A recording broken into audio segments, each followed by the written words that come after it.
Michelle with Just Travel RV, and today I'm going to tell you a little bit about how we get electric to the RV.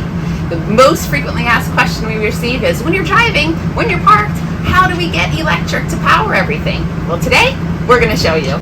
There are 3 ways to bring power to the RV, and regardless of the method to use power, you do have to be sure that this main power button is always on. You'll see that indicated with the red light. The first method of getting power to the RV is simply running off of the house battery. To do that, you simply ensure that the main power button is on. And again, regardless of way that you're going to power the RV, you always should be sure that this inverter is turned on as well. That main power battery will operate everything in the vehicle with the exception of the back AC or AC units and the microwave.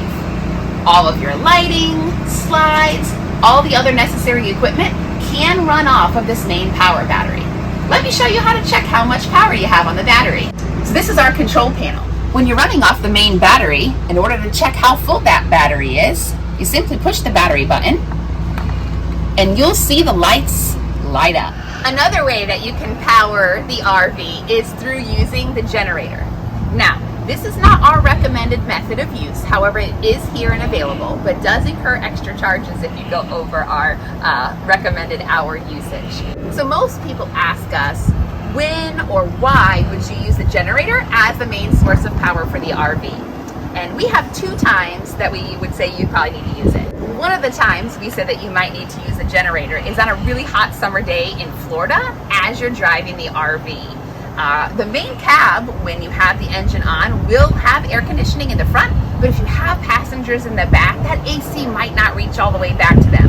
So the driver may wish to turn on and off the generator for short periods of time while driving, just to bring air conditioning back to the passengers.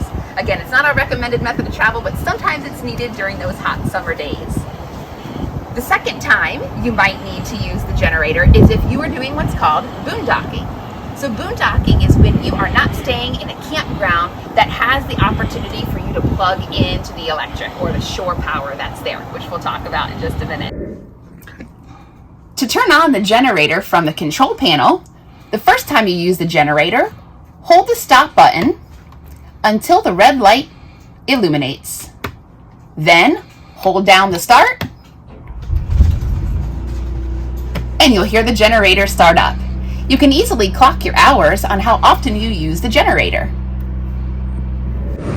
In the event that you need to turn on and off the generator while you're driving, simply use the button here. Our preferred and recommended way of bringing electric to the RV is plugging into shore power.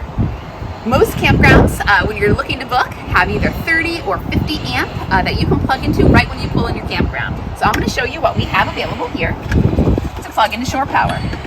This is your cord. You also have a surge protector here. Depending on the amp at the campground, we have 30 and 50 using these adapters. All you'd simply do is match up. If there's 3-prong or 4-prong, use the appropriate adapter if it's needed. Find your electric panel and plug right in. It's as simple as that. So to wrap it up, there are 3 different methods of powering the RV. You can use the main house battery power, you can use the generator with limited situations, and our preferred and recommended method is plugging into shore power at your campground. We hope this video helped.